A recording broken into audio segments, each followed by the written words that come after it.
Northampton traffic, Cessna 94513, departing the pattern to the east along the ridge line, Northampton. So today we're going to go check out the Quabbin Reservoir. Quabbin Reservoir is the largest inland body of water in New England, and it is the largest artificial body of water in New England. It was created in the 1930s to provide drinking water for the greater Boston metropolitan area. In order to create the reservoir, 4 towns were seized by eminent domain. All of the inhabitants relocated, and literally buildings taken apart, graveyards dug up, and what were once 4 thriving towns are now underwater. So we're going to go check out the Quabbin, remnants of those old towns. Northampton traffic, Cessna 94513, 5 miles to the east. I'm going to be maneuvering over the Quabbin Reservoir, Northampton. All right. So we're coming up on parts of the Quabbin Reservoir. There are really 2 fingers, but right here at the southernmost point of the reservoir was the town of Enfield, Massachusetts. Not to be confused with Enfield, Connecticut. But Enfield, Massachusetts, again, is a disincorporated town. It does not exist. And most of the former town, the foundations of the buildings are underwater. And it was located right where this main body of water is in front of me. And what we're going to do is turn up the west fork of the Quabbin. So this fork, primarily the southern part, was the town of Enfield. The northernmost part here really wasn't any flooded town, just parts of existing towns that are underwater. Today, this peninsula that separates the 2 forks is part of New Salem, Massachusetts, named after, of course, Salem, Massachusetts, where the witch trials were, but this is New Salem. But again, up here, no towns have disappeared, just portions of previously existing towns and still existing towns are underwater. It's really on the east fork that's much larger that other villages and towns are buried, or flooded, I should say. All of these islands that you see here were just hilltops. You can't even call them mountaintops, just hilltops. A little turbulence.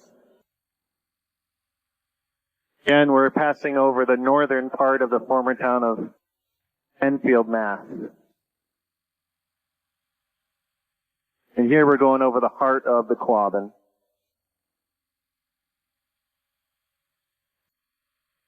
Now right here, as we get between some of these larger islands, is the next town up. And it is called Greenwich. Spelled the same as Greenwich, Connecticut, but it was pronounced Greenwich. And it was, I think, the largest of the towns right here. There was train service from the Springfield-Hartford area, which meant actually people could come from even New York City and come here. And there were famous golf courses and recreational areas. These were not big towns. These were rural areas. And all these islands were just hilltops. Now, today, this entire area is a state park. You can go as visitors, and you can even do boating on this body of water, although they're very restrictive over, if you have your boat registered going to Quabbin, you can fish, for example. It cannot really go on any other body of water, because they're so worried about introduction of invasive species. So if you want to register your boat to come fishing here, you can do it, but you can't take that boat on any other body of water. You can also rent kayaks at various locations, but you cannot bring your own kayak. You have to rent one. Again, they're so worried about invasive species. As we come up to the most northern portion, we're kind of passing, so Hampshire County is on my left or to the west, Worcester County is to the right or to the east. I'm traveling almost due north. And above us, or north of us, is Franklin County. So this is a confluence of three counties: Worcester County, Hampshire County, Franklin County. And you can see just how huge this body of water is. It kind of spreads out and meanders, so it's not a big round or oval body of water. It's more like fingers, like Finger Lakes, kind of. And because of all the islands, there's little inlets. And I'm not a fisherman, but if you are, my understanding is as you go in these different nooks and crannies, you can find some really interesting fish. So up here, in the more northern portion, is the former town of Prescott, the third of the four disincorporated towns. If you lived in one of these towns, you did get paid. It was eminent domain, so the government gave you market value for your property. But you had no choice. You were vacated. You were out of there. And they would get as much property you own out, because whatever's left behind is being dismantled. Houses were dismantled. Most stone structures were left in place. What's interesting is you can still find roads that disappear into the water. And so here I am doing a 180 degree, kind of a standard rate turn over the former town of Prescott. You can see the water extends pretty far north. Now off to my left or to the east, now that I'm turning towards the south, is a little side kind of wing of the Quabbin. I'm going to go over there. And the fourth town that was disincorporated, and it was the only town in Worcester County. And it is the town of Dana. And what's interesting here is the town of Dana was not completely flooded, but it was evacuated. And so you can still go for hikes and go to the old town center of Dana. And the roads are still there, and you can find the foundations of houses. The houses themselves are gone.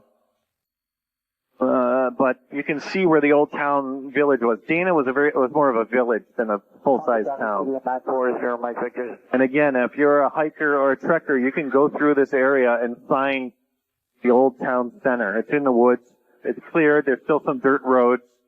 You can still find placards. Now we're going to turn back towards the main body of water. One of the interesting things about the Quabbin when it was disincorporated was you cannot have dead bodies underneath drinking water. So one of the things you had to do was evacuate or excavate or disinter multiple graveyards. And the bodies, the coffins, were taken out of the ground.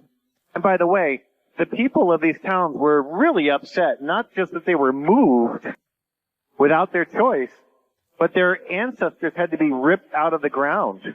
And they're buried in a cemetery that I can actually see from here, just slightly southwest of the reservoir, in what's called the Quabbin Cemetery.